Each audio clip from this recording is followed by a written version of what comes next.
ഒരു ബിസിനസ്സുകാരനാണ് ഈ സമൂഹത്തിൽ ഏറ്റവും കൂടുതൽ സമൂഹത്തെ സേവിക്കാൻ പറ്റുന്നത്. അതായത് ഒരു ഫിലാന്ത്രോപ്പിസ്റ്റ് ആവാൻ പറ്റുന്ന ഒരാൾ എന്ന് പറയുന്നത് ബിസിനസ്സുകാർക്ക് പറ്റുള്ളൂ. ഇപ്പോൾ ഞാനൊരു എക്സ്പോർട്ടിംഗ് ബിസിനസ് തുടങ്ങാൻ ആഗ്രഹിക്കുന്നു, ഒരു ചെറിയ രീതിയിൽ ആഗ്രഹിക്കുന്നു എന്ന് കരുതുക. അപ്പോൾ എന്തായിരിക്കും സാറിന് തരാനുള്ളൊരു ഉപദേശം, ഒരു തുടക്കക്കാരി എന്ന നിലയിൽ? തുടക്കക്കാരി എന്നുള്ള നിലയിൽ ബിസിനസ് മൈൻഡ് ഉണ്ട് എങ്കിൽ തീർച്ചയായിട്ടും ഈ എക്സ്പോർട്ടിനെ കുറിച്ച് ആലോചിക്കും. അപ്പോൾ നമ്മൾ എക്സ്പോർട്ട് ബിസിനസ്സിനെ കുറിച്ച് ആലോചിക്കുമ്പോൾ അതൊരു ഇൻ്റർനാഷണൽ ബിസിനസ്സാണ്. അപ്പോൾ ഒന്നാമതായിട്ട് നമ്മുടെ മൈൻഡ് സെറ്റ് ക്ലിയർ ആവണം. ഒരു ഇൻ്റർനാഷണൽ ബിസിനസ്സിലേക്ക് കിടക്കുമ്പോൾ നമ്മുടെ മൈൻഡ് സെറ്റ് ഒരു ഇൻ്റർനാഷണൽ മൈൻഡ് സെറ്റ് ആവണം.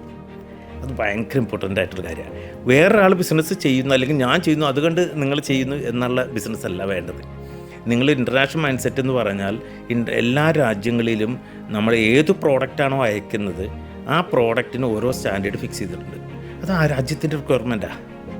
ആ റിക്വയർമെൻറ്റ് മീറ്റ് ചെയ്യാൻ നമുക്ക് പറ്റണം. നമ്മൾ ഏതെങ്കിലും പ്രോഡക്റ്റ് എവിടെ നിന്നെങ്കിലും എടുത്തിട്ട് അയച്ചാൽ പോരാ. അങ്ങനെ അയക്കുമ്പോൾ പലപ്പോഴും റിജക്ഷൻ വരും. അങ്ങനെ പറ്റിയ ഒരുപാട് ആളുകളുണ്ട്. ചൈനയാണ് ഏറ്റവും വലിയ എക്സ്പോർട്ടിംഗ് മാർക്കറ്റുള്ള സ്ഥലം. അവിടുത്തെ ഉൽപ്പാദിപ്പിക്കപ്പെടുന്ന ഓരോ ഐറ്റംസും നിങ്ങൾ നോക്കുകയാണെങ്കിൽ ചീപ്പ് ആൻഡ് ബെസ്റ്റ് എന്ന് പറയും. അത് ചൈനയെ കണ്ട് നമ്മൾ പഠിക്കണം എന്നൊക്കെ പറയും. സത്യമാണ്.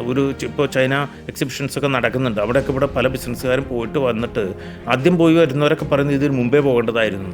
കാരണം ചൈന ആ രീതിയിലാണ് അവിടുത്തെ വ്യവസായങ്ങളെ സെറ്റ് ചെയ്തിരിക്കുന്നത്. കുടിൽ വ്യവസായം പോലെ തന്നെ ഓരോ പ്രോഡക്റ്റും മാനുഫാക്ചർ ചെയ്ത് ഏറ്റവും വില കുറച്ച് ക്വാളിറ്റിയിൽ മെയിൻറ്റെയിൻ ചെയ്ത് പല റേഞ്ചിലുള്ള പ്രോഡക്റ്റ്സ് അവർക്ക് ഇറക്കാൻ സാധിച്ചിട്ടുണ്ട്. അവരാണ് സത്യത്തിൽ ഏറ്റവും വലിയ വ്യവസായികപരമായിട്ട് പ്രോത്സാഹനം കൊടുക്കുന്ന രാജ്യം തന്നെയാണ് എൻ്റെ ഒരു കൺസെപ്ഷൻ. ഒരു ഇൻ്റർനാഷണൽ ബിസിനസ്സിലേക്ക് കിടക്കുമ്പോൾ നമ്മുടെ മൈൻഡ് സെറ്റ് ഒരു ഇൻ്റർനാഷണൽ മൈൻഡ് സെറ്റ് ആവണം. അത് ഭയങ്കര ഇമ്പോർട്ടൻ്റ് ആയിട്ടുള്ള കാര്യമാണ്. വേറൊരാൾ ബിസിനസ് ചെയ്യുന്നു അല്ലെങ്കിൽ ഞാൻ ചെയ്യുന്നു അതുകൊണ്ട് നിങ്ങൾ ചെയ്യുന്നു എന്നുള്ള ബിസിനസ് അല്ല വേണ്ടത്. നിങ്ങൾ ഇൻ്റർനാഷണൽ മൈൻഡ് സെറ്റ് എന്ന് പറഞ്ഞാൽ എല്ലാ രാജ്യങ്ങളിലും നമ്മൾ ഏത് പ്രോഡക്റ്റാണോ അയക്കുന്നത് ആ പ്രോഡക്റ്റിന് ഓരോ സ്റ്റാൻഡേർഡ് ഫിക്സ് ചെയ്തിട്ടുണ്ട്. അത് ആ രാജ്യത്തിൻ്റെ റിക്വയർമെൻറ്റാണ്. ആ റിക്വയർമെൻറ്റ് മീറ്റ് ചെയ്യാൻ നമുക്ക് പറ്റണം. നമ്മൾ ഏതെങ്കിലും പ്രോഡക്റ്റ് എവിടെ നിന്നെങ്കിലും എടുത്തിട്ട് അയച്ചാൽ പോരാ. അങ്ങനെ അയക്കുമ്പോൾ പലപ്പോഴും റിജക്ഷൻ വരും. അങ്ങനെ പറ്റിയ ഒരുപാട് ആളുകളുണ്ട്. എക്സ്പോർട്ട് ശരിക്കും പറഞ്ഞാൽ നമുക്ക് മാനുഫാക്ചർ കം എക്സ്പോർട്ടർ ആവാം, ഒരു മെർച്ചൻ്റ് എക്സ്പോർട്ടർ ആവാം, ഈവൻ നിങ്ങൾക്കൊരു സർവീസ് എക്സ്പോർട്ടർ കൂടി ആവാം. സർവീസ് എന്ന് പറയുന്നത് നിങ്ങളൊരു ടാക്സ് കൺസൾട്ടൻ്റ് ആണെന്ന് വിചാരിക്കുക. നിങ്ങൾ മറ്റു രാജ്യത്തെ കമ്പനികൾക്ക് നിങ്ങളുടെ അക്കൗണ്ട് സർവീസ് കൊടുക്കുന്നുണ്ടെങ്കിൽ അത് സർവീസ് എക്സ്പോർട്ടിങ്. അല്ല, നിങ്ങളൊരു IT ഫീൽഡിലുള്ള ആളാണെന്ന് വിചാരിക്കുക. അപ്പോൾ ആ IT സർവീസ് നിങ്ങൾ കൊടുക്കുന്നത് ഒരു സർവീസ് എക്സ്പോർട്ട്. ക്വാളിറ്റി നിലനിർത്താൻ നിങ്ങൾക്ക് സാധിച്ചാൽ തീർച്ചയായിട്ടും നിങ്ങൾക്ക് എക്സ്പോർട്ട് രംഗത്ത് വൻ കുതിച്ചുചാട്ടം ഉണ്ടാക്കാൻ പറ്റും. പലപ്പോഴും പലരും ഫെയിലർ ആവുന്നത് അവിടെയാണ്. അവർ ക്വാളിറ്റി കീപ്പ് ചെയ്യുന്നില്ല എന്നുള്ളതാണ്.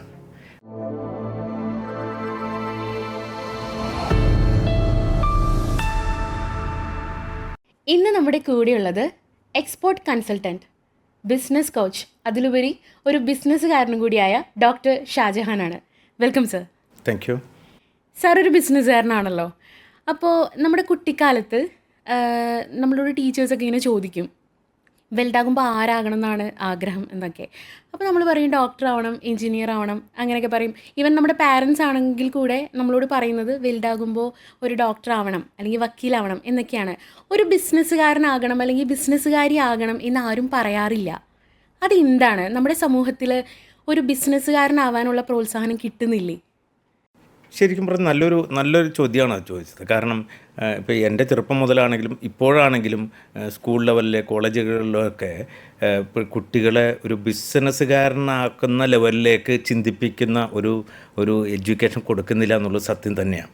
പക്ഷേ കോളേജ് ലെവലിലേക്കൊക്കെ വരുമ്പോൾ BBA MBA എന്നൊക്കെ പറഞ്ഞ കോഴ്സുകളിലൊക്കെ വരുന്നുണ്ട്. പക്ഷേ ഒരു യഥാർത്ഥ ബിസിനസ്സുകാരനാവണമെങ്കിൽ ചെറുപ്പം മുതലേ നമ്മുടെ മനസ്സിലേക്ക് ആ ആശയം കടന്നു വരണം.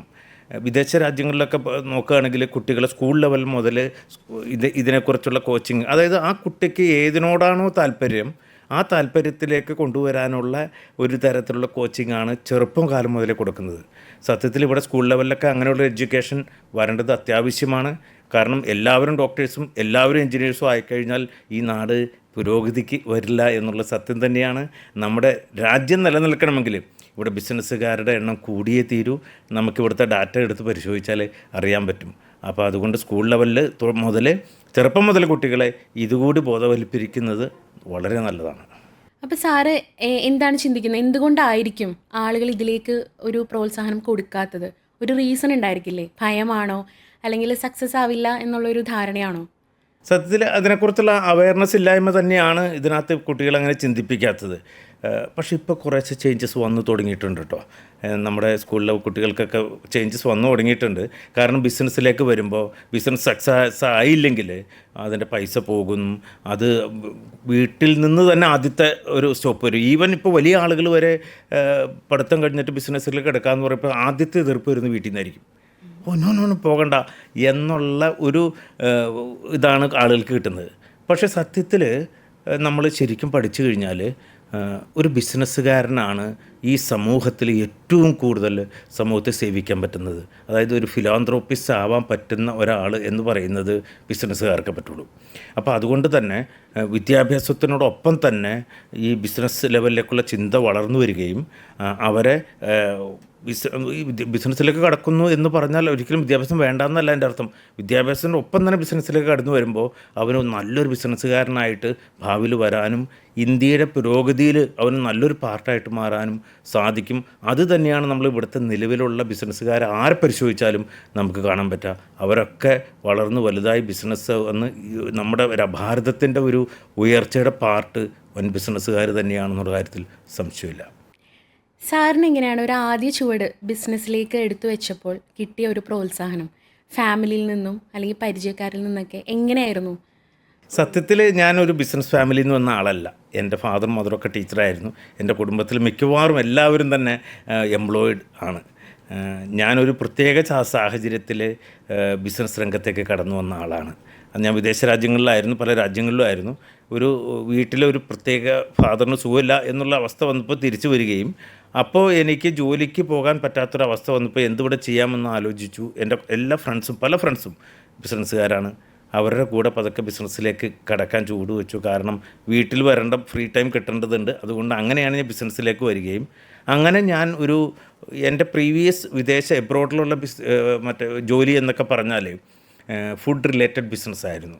അപ്പോൾ അതുകൊണ്ട് എനിക്ക് മൾട്ടിനാഷണൽ കമ്പനികളിൽ ഒരുപാട് എക്സ്പീരിയൻസ് കിട്ടിയതുകൊണ്ട് എനിക്ക് ഫുഡിലേക്ക് കുറച്ച് ആകർഷണം തോന്നി. അങ്ങനെ എനിക്കൊരു ഫുഡ് കമ്പനിയിലേക്ക് ഇവിടെ സെലക്ഷൻ കിട്ടുകയും ആ കമ്പനിയിൽ ഞാൻ ജനറൽ മാനേജറായിട്ട് വർക്ക് ചെയ്യുമ്പോഴാണ് എനിക്ക് ഈ ബിസിനസ്സിൻ്റെ ആശയങ്ങൾ കൂടുതൽ പഠിക്കാൻ അവസരം കിട്ടുകയും ബിസിനസ് എന്നുള്ള ഒരു ഇത് എൻ്റെ ഉള്ളിലേക്ക് വല്ലാതെ കയറുകയും ചെയ്തു. പിന്നെ ഞാൻ വീട്ടിലൊക്കെ പറഞ്ഞപ്പോൾ വീട്ടുകാരെല്ലാം പോകണ്ട എന്നൊക്കെ പറഞ്ഞെങ്കിലും സാഹചര്യങ്ങൾ അതായതുകൊണ്ട് അവർ ഗ്രാജ്വലി എന്നെ അതിനകത്തേക്ക് മനസ്സിലായ്മയോടെ അതിനകത്തേക്ക് നീങ്ങുകയും ഞാൻ ഒരു 5-6 വർഷം ശരിക്കും എനിക്ക് ആ ബിസിനസ് രംഗത്തൊരു എക്സ്പീരിയൻസ് കിട്ടിയതിൻ്റെ അടിസ്ഥാനത്തിലാണ് പിന്നീട് ഞാൻ അടുത്ത രംഗത്തേക്കൊക്കെ കടന്നത്.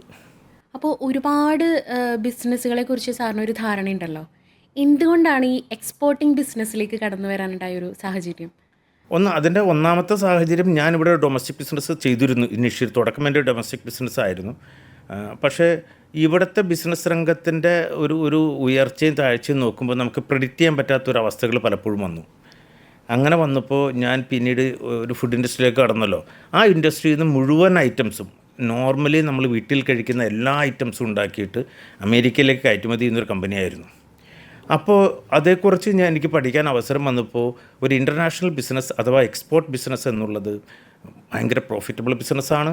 അതുമാത്രമല്ല നമുക്ക് കാലാകാലം പല പ്രോഡക്റ്റും പ്രത്യേകിച്ച് നമ്മുടെ രാജ്യത്ത് ഉണ്ടാകുന്ന പല അഗ്രി പ്രോഡക്റ്റിനെ വാല്യൂ ആഡഡ് ആക്കിയും അല്ലാതെയും വിദേശ രാജ്യങ്ങളിലേക്ക് കയറ്റുമതി ചെയ്താൽ നമ്മളിവിടെ ഡൊമസ്റ്റിക് ബിസിനസ് ചെയ്യുന്ന അത്ര പ്രയാസമില്ല എന്നാണ് എനിക്ക് ഫീൽ ചെയ്തത്. അതുകൊണ്ട് തന്നെ ഞാൻ എൻ്റെ അടുത്ത ചുവടുവെപ്പ് എക്സ്പോർട്ട് ബിസിനസ്സിലേക്ക് വച്ചു. അതിനോടനുബന്ധിച്ചാണ് ഇപ്പോൾ ഈ ലെവലിലേക്ക് കടന്നു വന്നത്. എങ്ങനെയാണ് തുടക്കകാലത്തിൽ പതറിപ്പോയ എന്തെങ്കിലും സന്ദർഭങ്ങൾ ഉണ്ടായിട്ടുണ്ടോ? തീർച്ചയായിട്ടും ഉണ്ടായിട്ടുണ്ട്. കാരണം എന്താണെന്ന് വെച്ചാൽ ഈ എക്സ്പോർട്ട് ബിസിനസ്സിലൊക്കെ നമുക്ക് കടക്കുമ്പോൾ നമുക്ക് പൈസ തരാൻ ആളുണ്ടാവും. അതുപോലെ ബാങ്കിൽ നിന്ന് പൈസ കിട്ടും. പ്രോഡക്റ്റ് നമുക്ക് ഇഷ്ടം പോലെ പ്രോഡക്റ്റ്സ് ഇവിടെ ഉണ്ട്, അതിൽ നിന്നൊക്കെ സെലക്ട് ചെയ്യാം. പക്ഷേ അൾട്ടിമേറ്റ്ലി നമുക്ക് എന്താ വേണ്ടത്? നമ്മുടെ കയ്യിലുള്ള ഒരു പ്രോഡക്റ്റ് വിദേശത്ത് ആരെങ്കിലും വാങ്ങാൻ വേണമല്ലോ. അപ്പോൾ ആ വാങ്ങുന്ന ആളെ റൈറ്റ് പേഴ്സൺ അല്ലെങ്കിൽ റൈറ്റ് ക്ലയൻറ്റിനെ കണ്ടുപിടിക്കുക എന്നുള്ളതൊരു ഡിഫിക്കൽട്ട് ടാസ്ക് തന്നെയാണ്. അത് ഞാൻ ഇങ്ങനെ കുറേ ആളുകളുമായി ബന്ധപ്പെട്ട് കുറേ കോണ്ടാക്ട്സ് നമുക്കുള്ളത് കൊണ്ട് അവരുമായി ബന്ധപ്പെട്ടാണ് ഞാൻ ആ രംഗത്തേക്ക് കടന്നു വരികയും എനിക്ക് ആദ്യത്തെ ഒരു 8 മാസം കഴിഞ്ഞിട്ട് ഒരു ഓർഡർ തന്നെ കിട്ടിയത്. അത് ഓർഡർ വരുമ്പോഴും നമുക്ക് അതിനകത്ത് ഒരുപാട് കടമ്പകൾ കിടക്കാനുണ്ട്. ഒരു എൻക്വയറി നമുക്ക് ലഭിച്ചു കഴിഞ്ഞാൽ അതിനെ ഓർഡറാക്കി കൺവേർട്ട് ചെയ്യുന്നതിൻ്റെ ഇടയിൽ ഒരുപാട് പ്രോസസ്സ് ഉണ്ട്. അപ്പോൾ അതുകൊണ്ട് ഞാൻ എന്ത് ചെയ്യുന്നു വെച്ചാൽ എക്സ്പോർട്ടിൻ്റെ ക്ലാസ് പലരും എടുക്കുന്ന ക്ലാസ്സുകളിൽ അറ്റൻഡ് ചെയ്തു, പല മെൻറ്റേഴ്സിൻ്റെ അടുത്ത് പോയി, അങ്ങനെ പലപ്പോഴും റിപ്പീറ്റഡ്ലി ഞാനത് അറ്റൻഡ് ചെയ്യുകയും ഒക്കെ ചെയ്തിട്ടാണ് എക്സ്പോർട്ട് ബിസിനസ്സിൻ്റെ ആ പ്രൊസീജിയേഴ്സും സ്റ്റേജസൊക്കെ പഠിച്ചിട്ട് പിന്നെ അതിനകത്തേക്ക് കടക്കാനിടയായത്. സാറിൻ്റെ ഒരു അഭിപ്രായത്തിൽ നമ്മുടെ കേരളം ഒരു സംരംഭകന് അനുയോജ്യമായിട്ടുള്ളൊരു സ്ഥലമാണോ? കേരളം പലരുടെയും മനസ്സിൽ ഒരു സംരംഭകന് അല്ലെങ്കിൽ ഒരു ബിസിനസ്മാന് ബിസിനസ് ചെയ്യാൻ പറ്റുന്ന സ്ഥലമല്ല എന്നൊക്കെ തോന്നലുകൾ ഉണ്ടായിരുന്നു. പക്ഷേ ഈ അടുത്ത കാലത്തായിട്ട് ഇതിനൊക്കെ മാറ്റം വന്നിട്ടുണ്ട്. കാരണം ഗവൺമെൻറ് തലത്തിലായാലും ഈവൻ സെൻട്രൽ ഗവൺമെൻറ് അല്ലെങ്കിൽ സ്റ്റേറ്റ് ഗവൺമെൻറ് ആയാൽ പോലും ഒരു വ്യവസായ സംരംഭകർക്കുള്ള അനുകൂലമായ ഒരു അവസ്ഥ ഇവിടെ ക്രിയേറ്റ് ചെയ്തുകൊണ്ടിരിക്കുന്നുണ്ട്. അത് ശരിക്കും നല്ല രീതിയിൽ ചേഞ്ച് ആയിട്ടുണ്ട്. കഴിഞ്ഞ കാലങ്ങളൊക്കെ നോക്കിയാൽ അറിയാം. അത് മാത്രമല്ല, ഞങ്ങൾ ബിസിനസ് കൺസൾട്ടൻസി നടത്തുന്നത് കൊണ്ട് ഇവിടെ കേരളത്തിൽ അങ്ങേറ്റം തൊട്ട് ഇങ്ങേറ്റം വരെ പല ബിസിനസ്സുകാരെ മീറ്റ് ചെയ്തിട്ടുണ്ട്.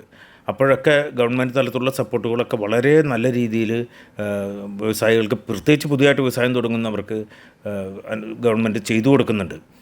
പക്ഷേ പലർക്കും അറിയില്ല അതിനകത്ത്. പക്ഷേ ഇനിയും ഒരുപാട് ചേഞ്ച് ആവാനുണ്ട് കേട്ടോ. കാരണം വ്യവസായികപരമായിട്ട് ഇവിടെ ബിസിനസ്സൊക്കെ കൂടുമ്പോൾ മാത്രമേ നമ്മുടെ സ്റ്റേറ്റിനും അല്ലെങ്കിൽ ഈ രാജ്യത്തിനൊക്കെ പുരോഗതി ഉണ്ടാവുകയുള്ളൂ. അപ്പോൾ അതുകൊണ്ട് ഇനിയും ഒരുപാട് ചേഞ്ചസ് വരാനുണ്ട്. പക്ഷേ ഗവൺമെൻറ് തലത്തിലും അല്ലാതെയും നല്ല സപ്പോർട്ട് കിട്ടുന്നുണ്ട്. അതുകൊണ്ട് കേരളം ശരിക്കും ഞങ്ങളുടെയൊക്കെ ഒരു ഇവാലുവേഷനിൽ നല്ലൊരു സംരംഭക അല്ലെങ്കിൽ വ്യവസായം തുടങ്ങാൻ പറ്റിയ ഒരു സാഹചര്യമുള്ള സ്ഥലമാണ്. ഇവിടുന്ന് കയറ്റുമതിക്കും അല്ലാതെയുള്ള ബിസിനസ്സിനും വളരെ നല്ല സൂട്ടബിൾ പ്ലേസ് ആണ് എന്ന് തന്നെയാണ് എൻ്റെ അഭിപ്രായം. നമ്മൾ ലോകരാജ്യങ്ങളെടുത്ത് നോക്കുകയാണെന്നുണ്ടെങ്കിൽ ഏത് രാജ്യമായിരിക്കും കൂടുതൽ ബിസിനസ്സിന് പ്രോത്സാഹനം കൊടുക്കുന്നത്? ആക്ച്വലി അത് അങ്ങനെ നോക്കുകയാണെങ്കിൽ ഇപ്പോൾ ഇന്ത്യ ഒരു പരിധിവരെ പ്രോത്സാഹനം കൊടുക്കുന്നുണ്ട്. ഇപ്പോൾ ഇന്ത്യയിൽ തന്നെ ഗുജറാത്തിൽ നിന്നൊക്കെയാണ് കൂടുതലും സാധനങ്ങൾ കയറ്റുമതി പോകുന്നത്. പിന്നെ പല രാജ്യങ്ങളിലും കൺസ്യൂമബിൾ ഐറ്റംസും ഉണ്ട്, അല്ലാത്തതുമുണ്ട്, അവിടെ ഉൽപ്പാദിപ്പിക്കുന്നതുണ്ട്. ഇപ്പോൾ ഇവിടെ നിന്ന് കയറ്റുമതിയുടെ കാര്യം നോക്കുകയാണെങ്കിൽ ഏറ്റവും കൂടുതൽ വ്യവസായം ഇവിടുന്ന് കയറ്റുമതി ചെയ്യപ്പെടുന്നത് US-ലേക്കാണ് ഏറ്റവും കൂടുതൽ. കാരണം അത് ഒന്ന് ഏരിയ വൈസ് കൂടുതലാണ്, കൂടാതെ തന്നെ പോപ്പുലേഷൻ വൈസ് ആളുകളുണ്ട്. അപ്പോൾ അതുകൊണ്ട് ഏറ്റവും കൂടുതൽ കയറ്റുമതി ഇവിടുന്ന് നടക്കുന്നത് US-ലാണ്. പക്ഷേ മാനുഫാക്ചറിങ് രംഗത്ത് നമ്മൾ നോക്കുകയാണെങ്കിൽ ജർമ്മനി ഇത്തരമുള്ള രാജ്യങ്ങളിൽ പല സ്ഥലത്തും പല ടൈപ്പ് ഓഫ് പ്രോഡക്റ്റാണ്. ഇപ്പോൾ ജപ്പാൻ എടുത്താൽ നിങ്ങൾക്ക് ഉണ്ട്. പക്ഷേ ചൈനയാണ് ഏറ്റവും വലിയ എക്സ്പോർട്ടിംഗ് മാർക്കറ്റുള്ള സ്ഥലം. അവിടുത്തെ ഉൽപ്പാദിപ്പിക്കപ്പെടുന്ന ഓരോ ഐറ്റംസും നിങ്ങൾ നോക്കുകയാണെങ്കിൽ ചീപ്പ് ആൻഡ് ബെസ്റ്റ് എന്ന് പറയും. അത് ചൈനയെ കണ്ട് നമ്മൾ പഠിക്കണം എന്നൊക്കെ പറയും. സത്യമാണ്. ഇപ്പോൾ ചൈന എക്സിബിഷൻസൊക്കെ നടക്കുന്നുണ്ട്. അവിടെയൊക്കെ ഇവിടെ പല ബിസിനസ്സുകാരും പോയിട്ട് വന്നിട്ട് ആദ്യം പോയി വരുന്നവരൊക്കെ പറയുന്നത് ഇതിന് മുമ്പേ പോകേണ്ടതായിരുന്നു എന്നാണ്. കാരണം ചൈന ആ രീതിയിലാണ് അവിടുത്തെ വ്യവസായങ്ങളെ സെറ്റ് ചെയ്തിരിക്കുന്നത്. കുടിൽ വ്യവസായം പോലെ തന്നെ ഓരോ പ്രോഡക്റ്റും മാനുഫാക്ചർ ചെയ്ത് ഏറ്റവും വില കുറച്ച് ക്വാളിറ്റിയിൽ മെയിൻറ്റെയിൻ ചെയ്ത് പല റേഞ്ചിലുള്ള പ്രോഡക്റ്റ്സ് അവർക്ക് ഇറക്കാൻ സാധിച്ചിട്ടുണ്ട്. അവരാണ് സത്യത്തിൽ ഏറ്റവും വലിയ വ്യവസായികപരമായിട്ട് പ്രോത്സാഹനം കൊടുക്കുന്ന രാജ്യം തന്നെയാണ് എൻ്റെ ഒരു കൺസെപ്ഷൻ.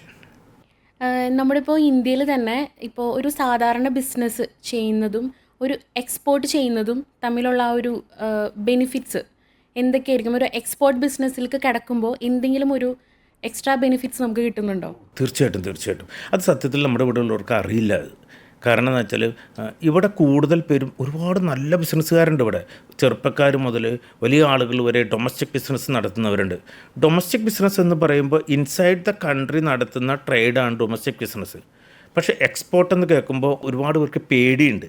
അപ്പോൾ ഇവിടുത്തെ ഒരുപാട് നല്ല ബിസിനസ്സുകാർ, നിലവിൽ നല്ല രീതിയിൽ ബിസിനസ് പോകുന്ന ആളുകൾ വരെ ഈ പുറത്തേക്കുള്ള ബിസിനസ്സിനെക്കുറിച്ച് അല്പം ഭയമുണ്ട്. പക്ഷേ എന്താ ഈ ഭയത്തിൻ്റെ ആവശ്യമില്ല. കാരണം എന്താണ് ഒരു എക്സ്പോർട്ട് ബിസിനസ് എന്ന് പഠിച്ചു കഴിഞ്ഞാൽ തീർച്ചയായിട്ടും അവരതിനകത്തേക്ക് കടക്കും. അപ്പോൾ അതിനകത്ത് കുറേ കാര്യങ്ങൾ പഠിച്ചിട്ട് വേണം ഈ എക്സ്പോർട്ട് ബിസിനസ്സിലേക്ക് കടക്കാൻ.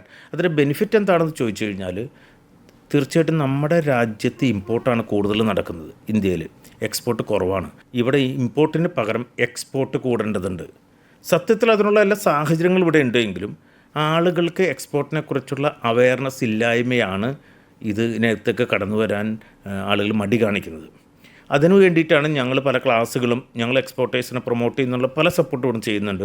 ഇപ്പോൾ ഈ അടുത്ത കാലത്തായിട്ട് ഒരുപാട് പേര് പല കൺസൾട്ടൻസിയും അതിന് മുന്നോട്ട് വരുന്നുണ്ട്, പല എക്സ്പോർട്ടേഴ്സും മുന്നോട്ട് വരുന്നുണ്ട്. അതിന് ഒരുപാട് ആളുകളുടെ ഒരു പ്രസൻസ് അവിടെ കാണുന്നുണ്ട്. അപ്പോൾ അതിന് ശരിക്കും നല്ല രീതിയിൽ അതിനെ പഠിച്ച് എക്സ്പോർട്ട് രംഗത്തേക്ക് വന്നാൽ ബെനിഫിറ്റ് എന്താണെന്ന് വെച്ചാൽ ഒന്ന് എക്സ്പോർട്ടിന് ടാക്സ് ഇല്ല.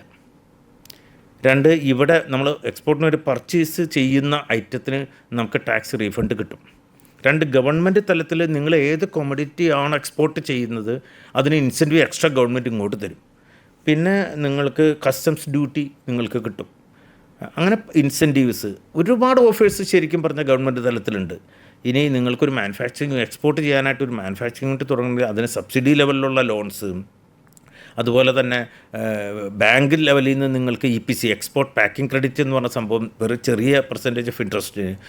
ഇങ്ങനെ എല്ലാ തലത്തിലും ഗവൺമെൻറ് എക്സ്പോർട്ടേഴ്സിനെ പ്രൊമോട്ട് ചെയ്യാനുള്ള ഒരുപാട് കാര്യങ്ങൾ ചെയ്തു വരുന്നുണ്ട്. അതിനെക്കുറിച്ചൊക്കെ ആളുകൾ ഒരുപാട് പേര് വരുന്നുണ്ട് ഞങ്ങളുടെ അടുത്ത്, ഞങ്ങളത് പറഞ്ഞു കൊടുക്കാറുണ്ട്. അപ്പോൾ ആദ്യമായിട്ട് കേൾക്കുന്നവരുണ്ട്. പക്ഷേ ഇപ്പോൾ ആളുകൾക്ക് കുറേശ്ശെ ബോധം വന്നു തുടങ്ങിയിട്ടുണ്ട്.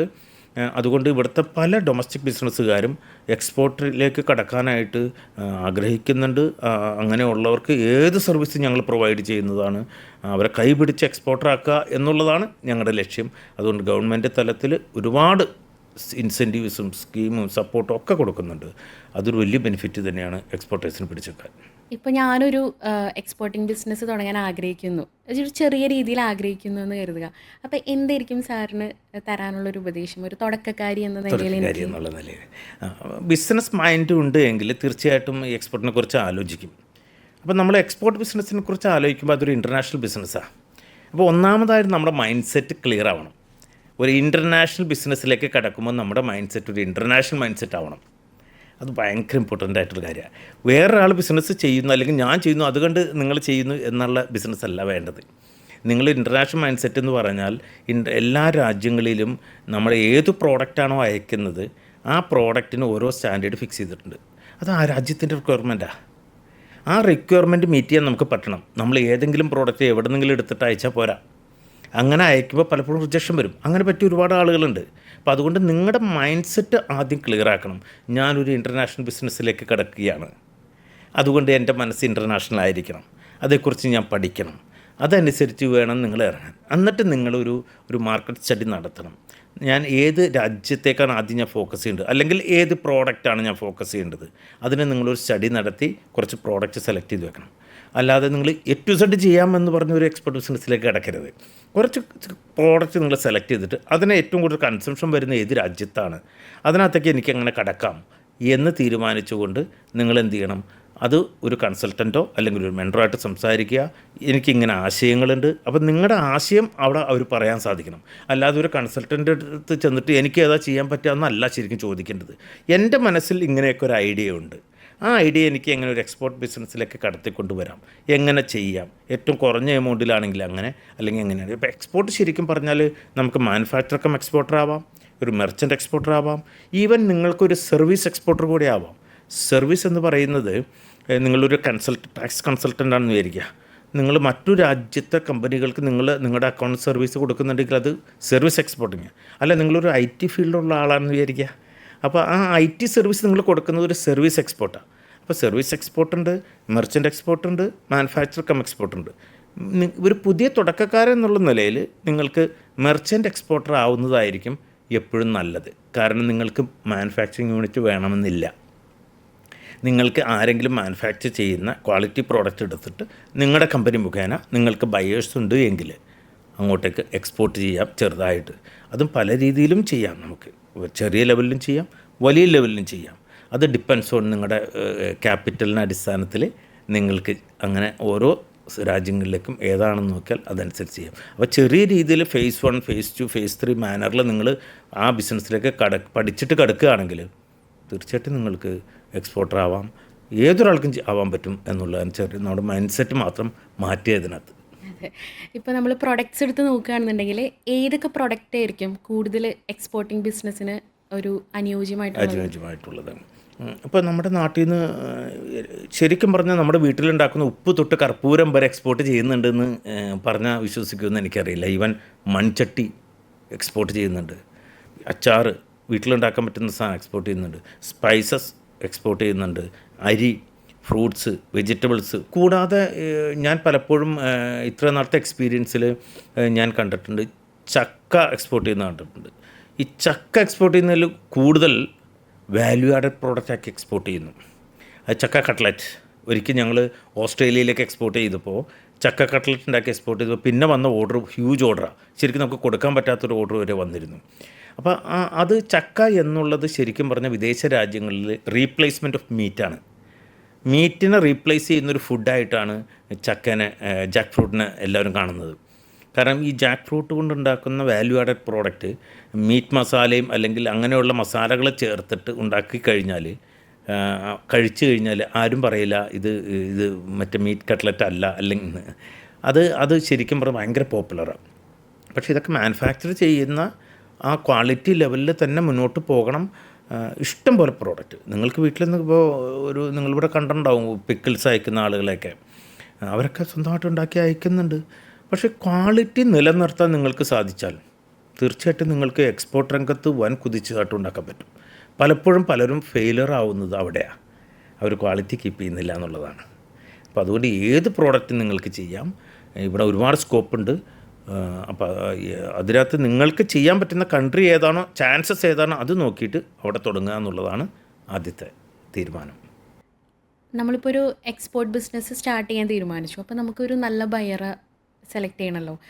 അതെങ്ങനെയാണ് നമ്മൾ ചെയ്യേണ്ടത്? അല്ലെങ്കിൽ ഗവൺമെൻറ്റിൻ്റെ ഭാഗത്തു നിന്ന് എന്തെങ്കിലും ഒരു സപ്പോർട്ട് നമുക്ക് കിട്ടുമോ? ഉണ്ട്. അതായത് അവിടെ തന്നെയാണ് എല്ലാവരും ബ്ലോക്ക് ആവുന്ന ഒരു ഏരിയ. ഞാൻ നേരത്തെ പറഞ്ഞല്ലോ, നിങ്ങൾക്ക് പ്രോഡക്റ്റ് ഇഷ്ടംപോലെ കിട്ടും, പൈസ ഇല്ലെങ്കിൽ കടം വാങ്ങാം, ബാങ്കിൽ നിന്ന് വാങ്ങാൻ ആളുകൾ തരും. പക്ഷേ ഇതിലെല്ലാം ഉണ്ടെങ്കിലും ഇത് വാങ്ങാൻ ആളുണ്ടെങ്കിലാണല്ലോ അൾട്ടിമേറ്റ്ലി ബിസിനസ് നടക്കുകയുള്ളൂ. അപ്പോൾ അവിടെയാണ് പല എക്സ്പോർട്ട് രംഗത്തേക്ക് കടന്നു വരുന്ന ആളുകൾക്ക് ഒരു ബ്ലോക്ക് വരുന്ന ഏരിയ. അവിടെ അവർ പലരും പറ്റിക്കപ്പെടുന്നുണ്ട് കേട്ടോ. കാരണം ഇവിടെ ഒരുപാട് പേര് ബയേഴ്സിനെ തരാം, നിങ്ങൾ ഇത്ര രൂപ ഫീസ് അടച്ചാൽ എന്ന് പറഞ്ഞ് ഒരുപാട് പേര് സമീപിച്ച് കാശ് പോയ ആളുകളൊക്കെ ഉണ്ട്. അവിടെയാണ് നിങ്ങൾ നേരത്തെ പറഞ്ഞ ഗവൺമെൻറ് തലത്തിൽ സപ്പോർട്ടുണ്ടോ എന്ന് ചോദിച്ചാൽ, ഗവൺമെൻറ് തലത്തിൽ federation of Indian export organisation എന്ന് പറഞ്ഞ ഗവൺമെൻറ് ഒരു ഓർഗനൈസേഷൻ ഉണ്ട്. അവിടെ മെമ്പർഷിപ്പ് എടുത്തു കഴിഞ്ഞാൽ ഒരുപാട് ആളുകൾ അവരുടെ സൈറ്റ് മുഖേനയും നിങ്ങളുടെ പ്രോഡക്റ്റ് അതിനകത്ത് ലിസ്റ്റ് ഔട്ട് ചെയ്യാം. കൂടാതെ ഒരുപാട് എംബസികളുമായിട്ട് മീറ്റിങ്ങുകൾ വയ്ക്കും വിദേശ രാജ്യങ്ങളിൽ. അവർ തന്നെ പല മീറ്റിങ്ങുകൾ ഇവിടെയും കണ്ടക്ട് ചെയ്യാറുണ്ട്. ഇതിലൊക്കെ നിങ്ങൾ രജിസ്റ്റർ ചെയ്തിട്ട് നിങ്ങളുടെ പ്രോഡക്റ്റ് ചെയ്താൽ അത് മുഖേന നിങ്ങൾക്ക് ഒരുപാട് ബയേഴ്സിനെ നിങ്ങൾക്ക് കോൺടാക്റ്റ് കിട്ടും. അല്ലാതെ ഒരുപാട് സൈറ്റുകളുണ്ട്. ആ സൈറ്റുകൾ മുഖേന ഈ ആലിബാബയൊക്കെ അതിനകത്ത് പെട്ടതാണെങ്കിലും കുറേ കെയർഫുൾ ആവേണ്ടതുണ്ട്. അതിനകത്ത് എല്ലാം ഓക്കെ എന്ന് പറയാൻ പറ്റില്ല. അങ്ങനെ കുറേ സൈറ്റുകളുണ്ട്. ആ സൈറ്റുകളിലൂടെ നിങ്ങൾക്ക് നിങ്ങളുടെ പ്രോഡക്റ്റ് ശരിക്കും മാർക്കറ്റ് ചെയ്യാൻ പറ്റും. പക്ഷേ എൻ്റെ എക്സ്പീരിയൻസിൽ ഞാൻ പറയുന്നത്, നിങ്ങളൊരു ബിസിനസ്സുകാരനാവാൻ ആഗ്രഹിക്കുന്നുണ്ടെങ്കിൽ, പ്രത്യേകിച്ച് എക്സ്പോർട്ട് ബിസിനസ് ആഗ്രഹിക്കുന്നുണ്ടെങ്കിൽ നിങ്ങൾക്ക് നല്ലൊരു കോൺടാക്റ്റ് സർക്കിൾ വേണം. നിങ്ങൾക്ക് എത്രത്തോളം കോൺടാക്റ്റ് കൂടുതലുണ്ടോ അത്രത്തോളം നിങ്ങളുടെ ബിസിനസ്സിന് നിങ്ങൾക്ക് ഇലാബറേറ്റ് ചെയ്യാൻ പറ്റും. കാരണം ഞാൻ ഇപ്പോൾ എൻ്റെ ബിസിനസ് നടക്കുന്നത് എൻ്റെ കോൺടാക്റ്റ് കൊണ്ട് തന്നെയാണ്. കാരണം കോൺടാക്റ്റ് ഉള്ളപ്പോൾ നിങ്ങളുടെ ഫ്രണ്ട്സോ നിങ്ങളുടെ റിലേറ്റീവ്സോ ആരെങ്കിലും വിദേശ രാജ്യത്തുണ്ടെങ്കിൽ നിങ്ങൾ ബിസിനസ് തുടങ്ങാൻ ആഗ്രഹിക്കുന്നുണ്ടെങ്കിൽ നിങ്ങളുടെ ഐഡിയ നിങ്ങൾ അവരുമായി ഷെയർ ചെയ്യും. അങ്ങനെ ഷെയർ ചെയ്യുമ്പോൾ ഒരുപക്ഷെ അവർക്കും ബിസിനസ് ചെയ്യാൻ ആഗ്രഹം ഉണ്ടാവും. അവർക്കും ഇവിടെ നിന്നൊരു ട്രസ്റ്റഡ് പാർട്ട്ണറെ കിട്ടണം, അല്ലെങ്കിൽ ട്രസ്റ്റഡ് സപ്ലയറെ കിട്ടണമെന്നുണ്ടാവും. അവരവിടെ ചിന്തിക്കാൻ തുടങ്ങും. അങ്ങനെ ഞാൻ ചെയ്തിട്ടുണ്ട്. കാനഡയ്ക്ക് ഞാൻ അയക്കുന്ന സ്പൈസസ്, പ്രത്യേകിച്ച് കാടമം, അങ്ങനെ വന്നൊരു റിലേഷനാണ് അതുകൊണ്ട് എനിക്ക് കാടമം അയക്കുക എന്നുള്ള അത്ര ഈസി ഒന്നും കാര്യമല്ല. അതുകൊണ്ട് എനിക്ക് വളരെ ഈസിയായിട്ട് അയക്കാനും പറ്റി. അപ്പോൾ അങ്ങനെ നിങ്ങൾ കോൺടാക്റ്റ് നിലനിർത്തിക്കൊണ്ട് തന്നെ അവരുമായി സംസാരിച്ച് കഴിഞ്ഞാൽ നിങ്ങൾക്ക് എക്സ്പോർട്ട് ബിസിനസ്സിൽ കിടക്കുമ്പോൾ വളരെ എളുപ്പമുണ്ട്. ഒരുപാട് പേര് ആഗ്രഹിക്കുന്നുണ്ട് വിദേശത്തുള്ളവർ, ഞങ്ങൾക്ക് ബിസിനസ് കൂടെ ചെയ്താൽ കൊള്ളാമെന്നുണ്ട്. പക്ഷേ നാട്ടിൽ നിന്നുള്ള സപ്പോർട്ട് കിട്ടണമല്ലോ. അപ്പോൾ അതായിരിക്കും ഏറ്റവും എളുപ്പമുള്ള വഴി. കൂടാതെ ഇതുപോലെ ഒരുപാട് സൈറ്റുകളുണ്ട്. ആ സൈറ്റിലൂടെ പോയാൽ പിന്നെ ഇതിന് ക്ഷമ വളരെ അത്യാവശ്യമാണ്. പേഷ്യൻസി ഭയങ്കര ഇമ്പോർട്ടൻ്റ് ആണ്. കാരണം നിങ്ങൾ ഇന്നങ്ങോട്ട് എക്സ്പോർട്ട് ലൈസൻസ് എടുത്തു കഴിഞ്ഞാൽ നാളെ തന്നെ എനിക്ക് എക്സ്പോർട്ട് ചെയ്യാം എന്ന് വിചാരിക്കുന്നതിൽ മീനിങ് ഒന്നുമില്ല. നിങ്ങൾ ഒരുപക്ഷെ എൻ്റെ അടുത്ത് ഒരുപാട് ഞങ്ങൾ മെൻറ്റർ ചെയ്യുന്ന ഒരുപാട് പുതിയ എക്സ്പോർട്ടേഴ്സ് വരാറുണ്ട്. അവർക്ക് എൻക്വയറീസ് കിട്ടാറുണ്ട്. പക്ഷേ എൻക്വയറി കൺവേർട്ട് ചെയ്ത് ഓർഡർ ആവാറാകുമ്പോഴേക്കും അത് ഫ്ലോപ്പായി പോകും. കാരണം എന്താ വെച്ചാൽ അൾട്ടിമേറ്റ്ലി പ്രൈസിൻ്റെ അല്ലെങ്കിൽ കോസ്റ്റിൻ്റെ കാര്യം വരുമ്പോൾ അവർ പറയും, സ്വാഭാവികമായിട്ടും ബയേഴ്സ് പറയും ഞങ്ങൾക്ക് ഇതിൽ താഴെ കിട്ടാനുണ്ട് എന്ന് പറയും. അപ്പം നിരാശപ്പെടും. പക്ഷേ അവിടെ നിരാശപ്പെടരുത് ഒരിക്കലും. അതിനകത്ത് അപ്പം നമ്മൾ ആലോചിക്കേണ്ടത്, അദ്ദേഹം ഒരു എൻക്വയറി നടത്തിയത് കൊണ്ട് എനിക്ക് ഈ പ്രോഡക്റ്റിനെക്കുറിച്ചും അതിൻ്റെ മാർജിനെക്കുറിച്ചും അല്ലെങ്കിൽ അതിൻ്റെ കോസ്റ്റിനെക്കുറിച്ചൊക്കെ ശരിക്കും പഠിക്കാൻ അവസരം കിട്ടി. അങ്ങനെയാണ് നമ്മൾ ചിന്തിക്കേണ്ടത്. അപ്പോൾ വീണ്ടും ഒരു ബയറടുത്ത് ചെല്ലുമ്പോൾ നമുക്കത് ഈസിയായിട്ട് ഹാൻഡിൽ ചെയ്യാൻ പറ്റും. അപ്പോൾ 1 വർഷം പിടിക്കും, ചിലപ്പോൾ ഒരു ചെറിയ കൺസൈൻമെൻറ്റ് അയക്കാൻ വരെ. ഞാൻ 8 മാസം പിടിച്ചു സ്വാഭാവികമായിട്ടും. അപ്പോൾ അതിനുള്ള ക്ഷമയും അതിനുള്ള കോണ്ടാക്റ്റും അതിൻ്റെ ലൂടെ സഞ്ചരിച്ച് കഴിഞ്ഞാൽ എക്സ്പോർട്ട് രംഗത്ത് എല്ലാവർക്കും വരാൻ പറ്റും. ക്വാളിറ്റി നിലനിർത്തണം. ഓരോ കൺട്രിക്കും ഓരോ റിക്വയർമെൻറ്റാണ്. ആ റിക്വയർമെൻറ്റ് നമുക്ക് മീറ്റ് ചെയ്യാൻ പറ്റിയാലും തീർച്ചയായും ക്ഷമ ഇതിനകത്ത് വളരെ ഇമ്പോർട്ടൻ്റ് ആയിട്ടുള്ള കാര്യമാണ്. ഇപ്പോൾ സാറ് കൂടുതൽ കോൺസെൻട്രേറ്റ് ചെയ്തേക്കണ ഫുഡ് ആൻഡ് ബിവറേജ് ഐറ്റം ആണല്ലോ. അതിൽ കൂടുതൽ റിസ്കി ഫാക്ടേഴ്സ് ഇല്ലേ? ഫുഡ് ഏത് ഐറ്റമാണെങ്കിലും റിസ്കി ഫാക്ടർ തന്നെ ഉണ്ട്. ഫുഡ് എന്ന് പറയുന്നത് ഒരു ഹ്യൂമൻ കൺസ്യൂം ചെയ്യുന്ന സാധനമാണല്ലോ. അതുകൊണ്ട് തന്നെയാണ് അതിനിവിടെ ഏറ്റവും കൂടുതൽ മാർക്കറ്റ് വരുന്നത്. പക്ഷേ അത് മാനുഫാക്ചർ ചെയ്യുന്ന സ്ഥലത്ത് നമ്മൾ പോയി ഓഡിറ്റ് ചെയ്യണം, നമ്മൾ ഇൻസ്പെക്റ്റ് ചെയ്യണം. അതിന് ശേഷമാണ് അത് നമ്മൾ അവരുടെ നിന്ന് പർച്ചേസ് ചെയ്യാവുള്ളൂ, എന്നിട്ട് അയക്കാവുള്ളൂ. അത് മാത്രമല്ല, ഇപ്പോൾ ഞാൻ നേരത്തെ പറഞ്ഞല്ലോ, ഇപ്പോൾ ഫുഡിൽ തന്നെ നമുക്ക് പല ടൈപ്പ് ഫുഡ്സ് ഉണ്ട്. ഡ്രൈ ഫുഡുണ്ട്, ഫ്രോസൺ ഫുഡുണ്ട്, റിട്ടോർട്ട് പാക്കഡ് ഫുഡുണ്ട്. അപ്പോൾ ഇത് പല രാജ്യങ്ങളിലും പല രീതിയാണ്. അതായത് നമ്മൾ ഇവിടുന്ന് ഗുഡ്സ് അയച്ചു കഴിഞ്ഞാൽ അവിടെ എത്താൻ എത്ര ദിവസം എടുക്കും എന്നതിൻ്റെ അടിസ്ഥാനത്തിലാണ് ഇതിൻ്റെ ലൈഫും വരിക. പിന്നെ ഇതിനകത്ത് പ്രിസർവേറ്റീവ് ഉണ്ടോ, അല്ലെങ്കിൽ അഡിറ്റീവ്സ് ഉണ്ടോ, അല്ലെങ്കിൽ കളേഴ്സ് ഉണ്ടോ, ഇതൊക്കെ ചെക്ക് ചെയ്യുന്ന രാജ്യങ്ങളുണ്ട്. ഇപ്പോൾ ഓസ്ട്രേലിയയൊക്കെ ഭയങ്കര ചെക്കിംഗ് ആണ്. അത് പല രാജ്യങ്ങളും പലതരാണ്. സ്പൈസസ് ഇവിടെ ഒരുപാട് ധാരാളം ഉണ്ടെങ്കിലും സ്പൈസസ് ഇവിടുന്ന് കയറ്റുമതി ചെയ്യാൻ ചില പ്രശ്നങ്ങളുണ്ട്. കാരണം പ്രസൻസ് ഓഫ് പെസ്റ്റിസൈഡ്സിൻ്റെ മെഷർമെൻറ്റ് ഇവിടെ കൂടുതലാണ്. പക്ഷേ എന്നാലും അയക്കുന്നവരുണ്ട്. അതും ഡിപ്പെൻഡ്സ് ഓൺ ദ കൺട്രി. അപ്പോൾ ഫുഡ് ഐറ്റംസാണ് ഏറ്റവും കൂടുതൽ കൺസ്യൂം ചെയ്യുന്നത്. അതുകൊണ്ട് തന്നെയാണ് ഞാൻ ആദ്യം ഫുഡിലേക്ക് വന്നത്. പക്ഷേ ഇവിടുത്തെ എക്സ്പോർട്ട് ഡാറ്റ എടുത്ത് പരിശോധിച്ചാൽ എൻജിനീയറിങ് ഐറ്റംസ്, മെഷീനറീസാണ് വാല്യൂവിൽ ഏറ്റവും കൂടുതൽ കടന്നു പോകുന്നത്. പിന്നെ ടെക്സ്റ്റൈൽ ഗാർമെൻറ്റ്സ് ഉണ്ട്, ദെൻ ഫുഡ്. അപ്പോൾ ഫുഡാണ് നമുക്ക് കുറച്ചും കൂടെ എനിക്ക് എക്സ്പീരിയൻസും എക്സ്പോഷറും ഉള്ള ഐറ്റംസ്. അതുകൊണ്ട് തന്നെയാണ് ഫുഡിലേക്ക് ഞാൻ കടക്കാൻ തീരുമാനിച്ചത്. ഇപ്പോൾ സാറ് ഫ്രോസൺ ഫുഡിൻ്റെ കാര്യം പറഞ്ഞപ്പോഴാണ് നമ്മുടെ ഈ ഓണസദ്യ ഒക്കെ ഇപ്പോൾ ഈ അടുത്ത കാലത്തായിട്ട് ഇൻസ്റ്റാഗ്രാമിലും ഒക്കെ ഭയങ്കര വൈറലായിട്ടുള്ള വീഡിയോസ് ഉണ്ട്. ഒരു വർഷം വരെ നമുക്ക് എടുത്തു വെക്കാൻ പറ്റുന്ന ഓണസദ്യകളുണ്ടെന്ന്. അപ്പോൾ എൻ്റെ വീട്ടിലാണെങ്കിലും ഇത് കാണുമ്പോൾ ഒരു തെറ്റായ ധാരണയാണ്, അതപ്പോൾ അത്ര നല്ലതായിരിക്കില്ല, അല്ലെങ്കിൽ എന്തെങ്കിലുമൊക്കെ കെമിക്കൽസ് ഉണ്ടാവും. എന്താണ് അതിൻ്റെ ഒരു സത്യത്തിൽ വേൾഡ് വൈഡ് നമ്മൾ നോക്കുകയാണെങ്കിൽ ഫ്രോസൺ ഫുഡ് തന്നെയാണ് കൂടുതൽ കൺസ്യൂം ചെയ്യുന്നത്. അതിപ്പോൾ സൗദി അറേബ്യയിൽ പോയാലും അമേരിക്കയിൽ പോയാലും അല്ലെങ്കിൽ മറ്റ് യൂറോപ്യൻ കൺട്രീസിലൊക്കെ പോയാൽ പോലും ഫ്രോസൺ ഫുഡാണ് കഴിക്കുക. അപ്പോൾ ഇപ്പോൾ ഇവിടുന്ന് മലയാളി സൗദിയിൽ പോയി കഴിക്കുന്ന ചിക്കൻ ഫ്രോസൺ ചിക്കനാണ്, സൗദി പോയി കഴിക്കുന്ന മീറ്റ് ഫ്രോസനാണ്. അത് 6 മാസവും അല്ലെങ്കിൽ ഒരു വർഷമൊക്കെ മുമ്പ് പ്രോസസ്സ് ചെയ്ത മീറ്റാണ് കഴിക്കുന്നത്. അപ്പോൾ ഫ്രോസൺ ഫുഡ് എന്ന് പറയുന്നത് ഒരു ഹെൽത്തി ഫുഡ് തന്നെയാണ്. പക്ഷേ നമ്മളുടെ രാജ്യത്ത് നമ്മുടെ അമ്മൂമ്മമാരും അല്ലെങ്കിൽ നമ്മുടെ പൂർവികന്മാരൊക്കെ പറയുന്നത് ഫ്രിഡ്ജിൽ വെച്ച ഫുഡ് കൊള്ളൂല എന്നാണ്. ശരിയാ, കൊള്ളൂല. ഫ്രിഡ്ജല്ല ഫ്രോസൺ എന്ന് പറയുന്നതാണ് ആദ്യം നമ്മൾ മനസ്സിലാക്കേണ്ടത്. നമ്മുടെ ഫ്രിഡ്ജിൽ വെച്ച ഫുഡല്ല ആക്ച്വലി ഫ്രോസൺ എന്ന് പറയുന്നത്. ഫ്രിഡ്ജ് എന്ന് പറയുന്ന സാധനം നമുക്ക് ഏതെങ്കിലും ഒരു ഫുഡിനെ ടെമ്പററി ആയിട്ട് കീപ്പ് ചെയ്യാൻ പറ്റുന്നൊരു സാധനമാണ് ഫ്രിഡ്ജ് എന്ന് പറയുന്നത്. കാരണം അതിലെ ടെമ്പറേച്ചർ എന്ന് പറയുന്നത് 0 ആയിരിക്കാം, അല്ലെങ്കിൽ +5 ആയിരിക്കാം, അല്ലെങ്കിൽ +10 ഒക്കെ ആയിരിക്കാം.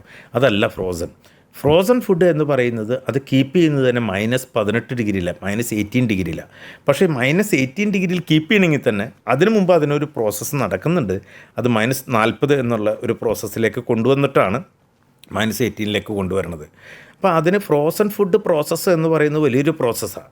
അതിനകത്ത് നമ്മൾ സാധാരണ വീട്ടിലുണ്ടാക്കുന്നത് പോലെ തന്നെ ഒരു പ്രിസർവേറ്റീവും ചേർക്കാതെ വളരെ ഗുണനിലവാരത്തോടു കൂടി ഒരു പ്രോഡക്റ്റ് ഉണ്ടാക്കിയിട്ട് ഈ പറഞ്ഞ ടണൽ ഫ്രീസർ എന്നൊരു സംഭവമുണ്ട്, അത് -40, അതിലൂടെ കടത്തി നിങ്ങൾ ഈ -18 സ്റ്റോർ ചെയ്തു വെച്ചാൽ ആ ഫുഡ് 2 വർഷത്തിൽ കൂടുതൽ നിൽക്കും എന്ന് തന്നെയാണ് തിയറിറ്റിക്കലി പറയുന്നത്. പക്ഷേ ഓരോ രാജ്യത്തിൻ്റെ റിക്വയർമെൻറ്റ് അനുസരിച്ച് ചിലവർ 1 വർഷം എന്ന് പറയും, ചിലർ 2 വർഷം പറയും, അതിൽ കൂടുതലുണ്ട്. നിങ്ങൾ ഈ അടുത്ത കാലത്ത് പേപ്പറിൽ വായിച്ചു കാണും, ഹിമാലയത്തിൽ മരണപ്പെട്ട ഒരാളുടെ ഡെഡ് ബോഡി 24 വർഷത്തിന് ശേഷമാണ് തിരിച്ചു കിട്ടിയത്. ഒന്നും സംഭവിച്ചിട്ടുണ്ടായിരുന്നില്ല. കാരണം അവിടുത്തെ ടെമ്പറേച്ചർ തന്നെയാണ്. അപ്പോൾ അതുകൊണ്ട് ഫ്രോസൺ ഫുഡാണ് ഏറ്റവും സേഫസ്റ്റ് ഫുഡ്. അത് എൻഡ് യൂസർ വരെ ഇത് കീപ്പ് ചെയ്യുന്ന ടെമ്പറേച്ചർ കറക്റ്റ് ആയിരിക്കണം എന്ന് മാത്രമേ ഉള്ളൂ. അല്ലാതെ ഫുഡ് ഇത്രയും ലോങ് ടൈമിൽ ഇരിക്കില്ല. അത് ഇനി വളരെ അടുത്ത കാലത്ത് ഇന്ത്യയിലും അതിന് പ്രചാരം വന്നു തുടങ്ങിയിട്ടുണ്ട്. ഇവിടെ ഒരുപാട് പേര് ഫ്രോസൺ ഇൻഡസ്ട്രീസിലേക്ക് കടന്നിട്ടുണ്ട്. ഞാൻ ഉൾപ്പെടെ എൻ്റെ ടീം ഫ്രോസൺ ഇൻഡസ്ട്രി 4 പണിത് കൊടുത്തു കഴിഞ്ഞു, അടുത്ത വർക്കിലാണ്. അതുകൊണ്ട് ഫ്രോസണാണ് കൂടുതൽ പേരും വിദേശ രാജ്യങ്ങളിൽ അക്സെപ്റ്റ് ചെയ്തിട്ടുള്ളത്, അത് പ്രൂവ് ചെയ്തിട്ടുള്ളതും അത് തന്നെയാണ് ക്വാളിറ്റി ഫുഡ് എന്നുള്ള നിലയിൽ. ഒരു എക്സ്പോർട്ടിംഗ് ബിസിനസ്സിലേക്ക് കടന്നു വരുമ്പോൾ എങ്ങനെയാണ് അതിൻ്റെ പ്രോസസ്സ് വരുന്നത്? സ്റ്റാർട്ടിങ് മുതൽ ഷിപ്പിംഗ് വരെയുള്ള ആ ഒരു പ്രോസസ്സ് ഉണ്ടാവില്ലേ? അതെങ്ങനെയാണ് വരുന്നത്? അപ്പം നിങ്ങളിപ്പോൾ നിങ്ങൾ നേരത്തെ ചോദിച്ചല്ലോ, എനിക്ക് എക്സ്പോർട്ട് ബിസിനസ്സിൽ കടന്നു വരുന്ന ആഗ്രഹമുണ്ട്, എങ്ങനെയാണെന്നുള്ളത് നോക്കുമ്പോൾ ശരിക്കും പറഞ്ഞാൽ ആദ്യം തന്നെ നിങ്ങളൊരു കൺസൾട്ടൻറ്റിനെ കാണണം. കൺസൾട്ടൻ്റ് എന്ന് പറയുമ്പോഴേ നിങ്ങൾ പലർക്കും, പ്രത്യേകിച്ച് മലയാളിക്കൊക്കെ ചെറിയൊരു ഹെസിറ്റേഷൻ ഉണ്ട് പലപ്പോഴും. കാരണം കൺസൾട്ടൻറ്റ്മാർ ഇങ്ങനെ പൈസ, സത്യത്തിൽ അത് നോക്കണ്ട. നിങ്ങളിപ്പോൾ ഒരു അസുഖം വന്നാൽ ഡോക്ടറെ കാണൂലേ, അതുപോലെ തന്നെ ആ ഡോക്ടർ നിങ്ങളെങ്ങനെ ചൂസ് ചെയ്യുന്നു, അതുപോലെ ചൂസ് ചെയ്യുക ഒരു കൺസൾട്ടൻറ്റിനെ. എന്നിട്ട് അദ്ദേഹത്തിൻ്റെ അടുത്ത് പോയിട്ട് എനിക്കൊരു എക്സ്പോർട്ട് ബിസിനസ് ആരംഭിക്കണം, അതിനെങ്ങനെയാണെന്ന് ചോദിച്ചാൽ അദ്ദേഹം പറയും ഏത് ബിസിനസ്സാണ് തുടങ്ങുന്നത് അല്ലെങ്കിൽ എങ്ങനെയൊക്കെയാണ്. അപ്പം നിങ്ങളുടെ മനസ്സിലൊരു ഐഡിയ ഉണ്ടാക്കിയിട്ട്, ഞാൻ നേരത്തെ പറഞ്ഞല്ലോ, ഒരു ഐഡിയ ഉണ്ടാക്കിയിട്ട് വേണം പോകാനായിട്ട്. അപ്പോൾ അവിടെ ചെന്ന് കഴിയുമ്പോൾ അവരോടും അതിൻ്റെ പ്രോസസ്സ് വരുന്നത് എങ്ങനെയാണ്. നിങ്ങൾ ആദ്യമായിട്ട് ഒരു കമ്പനി ഇവിടെ രജിസ്റ്റർ ചെയ്യണം. ആ കമ്പനി പലതരത്തിലുള്ള കമ്പനിയുണ്ട്. അത് പ്രൊപ്പറേറ്റർഷിപ്പ് ആവാം, പാർട്ട്ണർഷിപ്പ് ആവാം, ലിമിറ്റഡ് ലയബിലിറ്റി പാർട്ട്ണർഷിപ്പ് ആവാം, അല്ലെങ്കിൽ പ്രൈവറ്റ് ലിമിറ്റഡ് കമ്പനി. ഇതിലേതാണ് നിങ്ങൾക്ക് സൂട്ടബിൾ എന്ന് ചോദിച്ചാൽ അത് രജിസ്റ്റർ ചെയ്യുക. ഇപ്പം ആസ് എ കൺസൾട്ടൻ്റ് എന്നുള്ള നിലയിൽ എന്നോട് ചോദിച്ചാൽ ഞാൻ പറയും, ഒരു തുടക്കക്കാരൻ എന്നുള്ള നിലയിൽ നിങ്ങൾ ലോങ് ടൈം ബിസിനസ്സിനാണ് താല്പര്യമെങ്കിൽ നിങ്ങളൊരു LLPയിൽ സ്റ്റാർട്ട് ചെയ്യുന്നതായിരിക്കും നല്ലത്. ഇനി അല്ല, നിങ്ങൾക്ക് ഓൾറെഡി ബിസിനസ്സുള്ള ആളാണെങ്കിൽ നമ്മൾ സജസ്റ്റ് ചെയ്യപ്പോഴും പ്രൈവറ്റ് ലിമിറ്റഡ് കമ്പനി ആയിരിക്കും. അപ്പോൾ അങ്ങനെ അത് രജിസ്റ്റർ ചെയ്യാനായിട്ട് കുറേ പ്രൊസീജിയേഴ്സ് ഉണ്ട്. അതിന് അവർ രജിസ്റ്റർ ചെയ്ത് തരും. അപ്പോൾ നിങ്ങളൊരു കമ്പനി രജിസ്റ്റർ ചെയ്ത് കഴിഞ്ഞു. കാരണം ഒരു കമ്പനിയിൽ നിന്ന് വേറൊരു കമ്പനിയിലേക്ക് നമുക്ക് എക്സ്പോർട്ട് ചെയ്യാൻ പറ്റുള്ളൂ. അല്ലാതെ ഒരു വ്യക്തിയിൽ നിന്ന് വേറൊരു രാജ്യത്തുള്ള വ്യക്തിയിലേക്ക് എക്സ്പോർട്ട് നടക്കില്ല. സെല്ലിങ് അല്ലെങ്കിൽ ട്രേഡിംഗ് എന്ന് പറയുമ്പോൾ അങ്ങനെ നടക്കുള്ളൂ. അപ്പോൾ നിങ്ങളൊരു കമ്പനി രൂപീകരിച്ച് കഴിഞ്ഞാൽ പിന്നെ നിങ്ങൾ ബാങ്കിൽ കറണ്ട് അക്കൗണ്ട് എടുക്കണം, GST എടുക്കണം ആസ് പെർ. കാരണം പ്രൊക്യൂർമെൻറ്റ് സമയത്ത് നിങ്ങൾക്ക് സെയിൽ ടാക്സ് അല്ലെങ്കിൽ ഈ ടാക്സിൻ്റെ ഇത് വരും, അതുകൊണ്ട് GST വേണം. അത് കഴിഞ്ഞാൽ പിന്നെ നിങ്ങളുടെ പ്രോഡക്റ്റ് ഏതാണോ അതനുസരിച്ച് മുന്നോട്ട് പോകണം. കാരണം ഇത്രയും കഴിഞ്ഞാൽ അടുത്ത് നിങ്ങൾ ഇമ്പോർട്ട് എക്സ്പോർട്ട് കോഡ് എന്ന് പറഞ്ഞ സംഭവമുണ്ട്, അത് രജിസ്റ്റർ ചെയ്യുക. അതിനൊക്കെ ശരിക്കും നിങ്ങളൊരു ടെക്കി ആണെങ്കിൽ അല്ലെങ്കിൽ ഒരു കമ്പ്യൂട്ടർ ഓപ്പറേറ്റർ ആണ്, അല്പം എഡ്യൂക്കേറ്റഡ് ആണെങ്കിൽ നിങ്ങൾക്ക് തന്നെ ശരിക്കും എടുക്കുക. അതിനകത്ത് 500 രൂപയാണ് IECയുടെ ഫീ വരുന്നത്. അതിനകത്ത് കുറേ പ്രോഡക്റ്റും ഡീറ്റെയിൽസൊക്കെ ചോദിക്കും, അതെടുക്കാം. പക്ഷേ ഞാൻ സജസ്റ്റ് ചെയ്യപ്പോഴും നിങ്ങൾക്ക് അതിന് സമയവും അല്ലെങ്കിൽ ഇതുമില്ലെങ്കിൽ ഒരു കൺസൾട്ടൻറ്റിന് ചിലപ്പോൾ ഫീസ് കൊടുക്കേണ്ടതായിരിക്കും. പക്ഷെ അത് കൊടുത്തെടുക്കുന്നത് തന്നെയാണ് എപ്പോഴും നിങ്ങൾക്ക് തെറ്റിപ്പോകാതിരിക്കാൻ നല്ലത്. കാരണം ചെറിയ ചെറിയ എമൗണ്ടിനെ നമ്മൾ പിടിക്കുമ്പോൾ നമ്മുടെ പല സ്ഥലത്തും മിസ്റ്റേക്ക് വരാനുള്ള സാധ്യതയുണ്ട്. അപ്പോൾ അങ്ങനെ എടുക്കുന്നവരുണ്ട്. ഇല്ല, കൺസൾട്ടൻറ്റ് മുഖേന എടുത്തു കഴിഞ്ഞാൽ എല്ലാം ക്ലിയറായിട്ട് വരും. IEC നിങ്ങൾക്ക് കിട്ടിയാൽ നിങ്ങൾ എക്സ്പോർട്ടറായി. പക്ഷേ നിങ്ങളുടെ പ്രോഡക്റ്റ് ഏത് പ്രോഡക്റ്റാണോ ചെയ്യുന്നത് അതനുസരിച്ച് ഫുഡ് ഐറ്റംസ് ആണെങ്കിൽ നിങ്ങൾ FSSAIയുടെ സെൻട്രൽ ലൈസൻസ് എടുക്കണം. അതിനകത്ത് FSSAIക്ക് 3 ടൈപ്പ് ലൈസൻസ് ഉണ്ട്. 1 രജിസ്ട്രേഷൻ ഉണ്ട്, 2 സ്റ്റേറ്റ് ലൈസൻസ് ഉണ്ട്, 3 സെൻട്രൽ ലൈസൻസ് ഉണ്ട്. നിങ്ങൾ എക്സ്പോർട്ടർ ആവുകയാണെങ്കിൽ സെൻട്രൽ ലൈസൻസിലേക്ക് പോകണം. അപ്പോൾ അതിനകത്ത് നമ്മൾ ഏത് ഐറ്റം എന്ന് കാണിക്കണം. അങ്ങനെ സെൻട്രൽ ലൈസൻസ് കിട്ടിക്കഴിഞ്ഞാൽ പിന്നെ നിങ്ങൾ ഐസ് ഗേറ്റ്, ഇന്ത്യൻ കസ്റ്റംസിൻ്റെ ഗേറ്റ് വേ രജിസ്റ്റർ ചെയ്യണം നിങ്ങളുടെ കമ്പനി. അപ്പോൾ നിങ്ങൾക്ക് AD കോഡ് ആവശ്യം വരും. അപ്പോൾ നിങ്ങളുടെ ബാങ്കിൽ നിന്ന് AD കോഡ് തരും. ഇത്രയും ചെയ്ത് കഴിഞ്ഞാൽ നിങ്ങൾക്ക് എക്സ്പോർട്ട് ചെയ്യാം. കൂടാതെ ഗവൺമെൻറ്റിൻ്റെ ഭാഗത്തു നിന്ന് നിങ്ങൾക്ക് സപ്പോർട്ടും കാര്യങ്ങളും കിട്ടണമെങ്കിൽ നിങ്ങൾ ഏത് കൊമോഡിറ്റി ആണോ ചെയ്യാൻ ഉദ്ദേശിക്കുന്നത്, ഇപ്പോൾ അഗ്രി പ്രോഡക്റ്റ് ആണെങ്കിൽ അപ്പേഡ എന്നും പറഞ്ഞിട്ടൊരു promotion council, export promotion councils കണ്ടമാനം ഇവിടെ രൂപീകരിച്ച് വെച്ചിട്ടുണ്ട്. പല പ്രോഡക്റ്റിനും പല പ്രൊമോഷൻ കൗൺസിലാണ്. അപ്പോൾ അപ്പേഡ അഗ്രി പ്രോഡക്റ്റിനുണ്ട്, മറ്റേ നമ്മുടെ AEPC എന്ന് പറഞ്ഞാൽ അപ്പാരൽ എക്സ്പോർട്ട് പ്രൊമോഷൻ കൗൺസിൽ, ഗാർമെൻസിനുണ്ട്, കാഷ്യൂ ബോർഡുണ്ട്, ടീ ബോർഡുണ്ട്, കോഫി ബോർഡുണ്ട്. അങ്ങനെ എല്ലാത്തിലും പ്രൊമോഷൻ കൗൺസിൽ ഇവിടെ എക്സ്പോർട്ട് പ്രൊമോഷൻ രൂപീകരിച്ചിട്ടുണ്ട്. അതിൽ ഏത് കൊമോഡിറ്റി ആണോ അവിടെ നിങ്ങൾ രജിസ്റ്റർ ചെയ്ത് കഴിഞ്ഞാൽ അവിടെ നിന്നുള്ള ഇൻസെൻറ്റീവ്സ് അല്ലെങ്കിൽ അവിടെ നിന്നുള്ള സപ്പോർട്ട് ബയേഴ്സിന് കിട്ടാനുള്ളത് എല്ലാവരും സപ്പോർട്ട് ചെയ്യും. അപ്പോൾ അതുകൊണ്ടും കഴിഞ്ഞാൽ നിങ്ങൾക്ക് ഒരു എക്സ്പോർട്ട് രംഗത്തേക്ക് കടക്കാം. അത് മാത്രമല്ല, നിങ്ങളുടെ പ്രോഡക്റ്റിനെ നിങ്ങൾ മാർക്കറ്റ് ചെയ്യുന്നതിന് പലരും പിന്നോക്ക് പോകുന്നു. കാരണം ഒരു വെബ്സൈറ്റ് വേണം, ഇപ്പോൾ സോഷ്യൽ മീഡിയ, ഡിജിറ്റൽ മാർക്കറ്റിംഗ് വളരെയധികം കുതിച്ച് നിൽക്കുന്ന സമയമാണ്. ഈസി ആയിട്ട് നമ്മുടെ പ്രോഡക്റ്റിനെ മറ്റുള്ളവരിലേക്ക് എത്തിക്കാം. അപ്പോൾ ഇങ്ങനെയുള്ള കാര്യങ്ങൾ ഉപയോഗിച്ചുകൊണ്ട് നിങ്ങളുടെ കയ്യിൽ ഇങ്ങനൊരു പ്രോഡക്റ്റ് ഉണ്ടെന്ന് മറ്റുള്ളവർ അറിഞ്ഞാൽ മാത്രമേ അവർക്കത് വാങ്ങാനുള്ള ഒരു ഇത് വരുള്ളൂ. അപ്പോൾ അറിയിക്കുക എന്നുള്ള ചുമതല അതിനൊക്കെ കുറച്ച് എക്സ്പെൻസീവ് ആയിരിക്കാം. എങ്കിൽ പോലും അങ്ങനെ ചെയ്യുന്നവരെയാണ് ഇവിടെ ബിസിനസ് രംഗത്തേക്ക് കുതിച്ചു വന്നിട്ടുള്ളത്. അപ്പോൾ ഇത്രയും കാര്യങ്ങൾ നിങ്ങൾ കൃത്യമായിട്ട് ചെയ്തു കഴിഞ്ഞാൽ നിങ്ങൾക്ക് എക്സ്പോർട്ട് രംഗത്ത് നിങ്ങളുടെ പ്രോഡക്റ്റ് വിൽക്കാൻ സാധിക്കും, പല രാജ്യങ്ങൾക്ക് അയക്കാൻ സാധിക്കും. പിന്നെ അവിടെ ആളുകൾ പേടിക്കുന്ന 1-2 അവസ്ഥ ഉള്ളത് പേയ്മെൻറ്റ് ടൈംസിനെ കുറിച്ചാണ്. ഇപ്പോൾ പേയ്മെൻറ്റ് ടൈംസ് ആണ് ശരിക്കും എക്സ്പോർട്ട് രംഗത്തേക്ക് കടന്നു വരാൻ ബിസിനസ്സുകാരെ പേടിപ്പിക്കുന്ന വലിയൊരു അളവ്. കാരണം ഇവിടെ നമ്മുടെ ഇന്ത്യയിൽ ബിസിനസ് നടത്തുമ്പോൾ, ഞാനിപ്പോൾ ബോംബെയിൽ അല്ലെങ്കിൽ കേരളം ബോംബെ തമ്മിൽ ബിസിനസ് നടത്തി, അല്ലെങ്കിൽ കേരളത്തിൽ തന്നെ നടത്തി, അല്ലെങ്കിൽ ഗുജറാത്തിൽ നടത്തി എന്ന് വിചാരിക്കുക. നിങ്ങളുടെ ഒരു ഗുഡ്സ് ഇവിടുന്ന് പോയി, നിങ്ങൾക്ക് അഡ്വാൻസ് പേയ്മെൻറ്റ് തന്നു, ബാക്കി കിട്ടാനുണ്ട്, തന്നില്ല, നിങ്ങൾക്ക് നേരിട്ട് അവിടെ പോയി പാർട്ടിയെ കാണാം. പക്ഷേ ഇൻ്റർനാഷണൽ ബിസിനസ്സിൽ അത് നടക്കില്ല. നിങ്ങൾ ചിലപ്പോൾ യു എസിലേക്കായിരിക്കും അയക്കുന്നത്, അല്ലെങ്കിൽ സൗദി അറേബ്യയിലേക്കായിരിക്കും. നിങ്ങൾക്ക് ഓടി അങ്ങ് പോകാൻ പറ്റില്ല. ലീഗലി രണ്ടും രണ്ട് നിയമങ്ങളുമാണ്. അപ്പോൾ അവിടെയാണ് ശരിക്കും ഈ ബിസിനസ്സുകാരെ പേടിപ്പെടുത്തുന്നത്. അവിടെയാണ് പല ഇവിടുത്തെ നല്ല മിടുക്കരായ ഡൊമസ്റ്റിക് ബിസിനസ്സുകാരും ഇറങ്ങാത്തതിൻ്റെ ഒന്നാമത്തെ റീസൺ അതാണ്. പക്ഷേ അവരൊരു കാര്യം മനസ്സിലാക്കേണ്ടത്, ഗവൺമെൻറ് തലത്തിൽ അതിനെ സപ്പോർട്ട് ചെയ്യാനായിട്ട് വലിയൊരു ഡിപ്പാർട്ട്മെൻറ്റ് ഇവിടെ വർക്ക് ചെയ്യുന്നുണ്ട്. ആ ഡിപ്പാർട്ട്മെൻറ്റിൻ്റെ പേരാണ് ECGC, export credit guarantee corporation. നിങ്ങൾക്കൊരു ബയർ, നിങ്ങൾ അറിയുന്നവരോ അറിയാത്തവരോ ആയിരിക്കും ബയേഴ്സിൻ്റെ എൻക്വയറി വരിക. ഇപ്പോൾ അമേരിക്കയിൽ നിന്ന് എനിക്കൊരു എൻക്വയറി വന്നു എന്ന് വിചാരിക്കുക, ഒരു കമ്പനിയുടെ. അതേക്കുറിച്ച് നമുക്കറിയില്ല, നമുക്ക് ത്രൂ മെയിലായിരിക്കും വരുന്നത്. നമ്മുടെ പ്രോഡക്റ്റൊക്കെ ലിസ്റ്റ് ഔട്ട് ചെയ്തപ്പോൾ അങ്ങനെ വന്നു ശരി ഞങ്ങൾ എടുക്കാമെന്ന് പറഞ്ഞ് വന്നു. ഇതൊക്കെ സംസാരിക്കുക വരുമ്പോൾ നിങ്ങളുടെ ഉള്ളിലെ പേടി എന്തായിരിക്കും എന്നറിയോ? ഇത് കൊടുത്ത കാശ് കിട്ടുമോ? കിട്ടിയില്ലെങ്കിൽ എന്ത് ചെയ്യും? ഇവർ നല്ല കമ്പനിയാണോ? അതും അറിയില്ലല്ലോ. ഇതിനൊക്കെ ECGC എന്നുള്ള ഡിപ്പാർട്ട്മെൻറ്റ് കൂടെ നിങ്ങൾ പോകുകയാണെങ്കിൽ ആ ബയറുടെ ക്രെഡിബിലിറ്റി അവർ പറഞ്ഞുതരും. ഇത് നല്ല ബയറാണോ, ഇവർക്ക് എന്തെങ്കിലും പേയ്മെൻറ്റിൻ്റെ പ്രശ്നങ്ങളുണ്ടോ, ഇവരെന്തെങ്കിലും കാര്യത്തിൽ ബാൻ ചെയ്തിട്ടുണ്ടോ, ബ്ലോക്ക് ചെയ്തിട്ടുണ്ടോ, ഇതൊക്കെ അവർ പറഞ്ഞു തരും. കൂടാതെ ആ രാജ്യം, ഏത് രാജ്യത്തേക്കാണോ, ആ രാജ്യം എങ്ങനെയുണ്ട്, ഇതെല്ലാം പറഞ്ഞു തരും. നമ്മൾക്ക് വണ്ടി വാങ്ങുമ്പോൾ കാറിന് ഇൻഷുറൻസ് എടുക്കും പോലെ തന്നെ, ഇടിക്കാൻ വേണ്ടിയിട്ടല്ലല്ലോ ഇൻഷുറൻസ് എടുക്കണേ, ആ ഇൻഷുറൻസ് എടുക്കും പോലെ തന്നെ ഇതൊരു ക്രെഡിറ്റ് ഇൻഷുറൻസ് ആണ്. ഇതിലൂടെ ഈ ഇൻഷുറൻസ് എടുത്ത് നിങ്ങൾ പേയ്മെൻറ്റ് കിട്ടാനുണ്ടെങ്കിൽ പോയി കഴിഞ്ഞാൽ നിങ്ങളുടെ പ്രോഡക്റ്റും കറക്റ്റാണ്, ആസ് പെർ അവരുടെ സ്പെസിഫിക്കേഷൻ അനുസരിച്ചാണ് അല്ലെങ്കിൽ ക്വാളിറ്റി അനുസരിച്ചാണ് കൊടുത്തിരിക്കുന്നതെങ്കിൽ അവർ ആ പ്രോഡക്റ്റ് റിലീസ് ചെയ്ത് അവർ കൺസ്യൂം ചെയ്തിട്ട് പൈസ തന്നില്ലെങ്കിൽ ECGC നിങ്ങൾക്ക് 90% വരെ പൈസ റിലീസ് ചെയ്യുന്നതാണ്. അവിടെ വേറൊരു കാര്യം കൂടി ഉള്ളത്, ഇപ്പോൾ ഇൻ്റർനാഷണൽ ബിസിനസ് പറഞ്ഞാൽ ഏത് രാജ്യത്തേക്കും ചെയ്യാമല്ലോ. അപ്പോൾ അവർ ഓരോ രാജ്യത്തെ വരെ അവർ ഇത് ചെയ്തു വച്ചിട്ടുണ്ട്, കാറ്റഗറൈസ് ചെയ്ത് വച്ചിട്ടുണ്ട് ശരിക്കും ECGC. കാരണം ആഫ്രിക്കൻ കൺട്രീസിൽ കുറേ റിസ്ക്കുള്ള രാജ്യമുണ്ട്. ഇപ്പോൾ ഇറാഖ് റിസ്ക്കുള്ള രാജ്യമായിരിക്കാം, അല്ലെങ്കിൽ ഇറാൻ ഈ അടുത്തിടെ. അപ്പോൾ പല ഗ്രേഡിൽ ഇവർ തിരിച്ചു വെച്ചിട്ടുണ്ട്. ഇത്ര രാജ്യങ്ങൾ റിസ്ക് കൂടിയ രാജ്യം, ഇത്ര രാജ്യങ്ങൾ കുറഞ്ഞത്, ഒരു റിസ്ക്കും ഇല്ലാത്ത രാജ്യം എന്നൊക്കെ പറഞ്ഞ് പല ഗ്രേഡിൽ അവർ തിരിച്ചു വെച്ചിട്ടുണ്ട്. നമ്മൾ അവരായിട്ട് പോളിസി മെമ്പറായിട്ട് ഇത് അവിടെ ചെന്ന് കഴിഞ്ഞാൽ അവർ പറയും ഈ രാജ്യം ഡേഞ്ചറാണ് കേട്ടോ, അല്ലെങ്കിൽ ഇതിനകത്തേക്ക് ഇന്ന പ്രശ്നമുണ്ട് എന്ന്. ചിലപ്പോൾ അങ്ങനെ പ്രോബ്ലംസ് ഒന്നും ഉണ്ടാവില്ല. എക്സാമ്പിൾ പറഞ്ഞാൽ നിങ്ങൾ ഇവിടുന്ന് ഇറാനിലേക്ക് കുറേ സാധനം അയക്കുമെന്ന് വിചാരിച്ചു. നിങ്ങൾ അയക്കുന്ന സമയത്ത് ആ രാജ്യത്ത് ഒരു പ്രോബ്ലംസ് ഉണ്ടല്ലോ, സ്മൂത്തർ റൺ ചെയ്യുന്നു, ഇവിടുന്ന് ഷിപ്പിൻ്റെ ഇവിടുന്ന് പോയി അവിടുത്തെ പോർട്ടിൽ എത്തുന്നതിന് മുമ്പ് ആ രാജ്യത്ത് പലതും സംഭവിച്ചു. ചിലപ്പോൾ വാറാവാം, അല്ലെങ്കിൽ മറ്റേതെങ്കിലും പ്രശ്നങ്ങളാവാം, ആഭ്യന്തര പ്രശ്നങ്ങളാവാം. പിന്നെ അവിടെ പോർട്ട് ഓപ്പൺ ആവില്ല, നിങ്ങളുടെ ഗുഡ്സ് അവിടെ റിസീവ് ആവില്ല. അപ്പോൾ അങ്ങനെ വരുമ്പോൾ നമുക്ക് പേടി, നമുക്ക് പൈസ 50% ചിലപ്പോൾ കിട്ടിയിട്ടുണ്ടാവുള്ളൂ, ബാക്കി 50 കിടപ്പുണ്ടാവും. ചിലത് 100% ക്രെഡിറ്റിലൊക്കെ പോകുന്നവർ, ഞങ്ങളൊക്കെ 100% ക്രെഡിറ്റ് ചെയ്തിട്ടുണ്ട്. പക്ഷേ അത് ക്രെഡിബിലിറ്റി ഓഫ് ദ ബയർ അനുസരിച്ചാണ് ചെയ്യുന്നത്. അങ്ങനെ വരുമ്പോൾ നമ്മുടെ ഗുഡ്സ് പോയി. പക്ഷേ അങ്ങനെ വന്നാൽ പോലും ECGC നമുക്ക് 90% എമൗണ്ട് തരും, നമുക്ക് നഷ്ടം ഉണ്ടാവില്ല ഒരിക്കലും.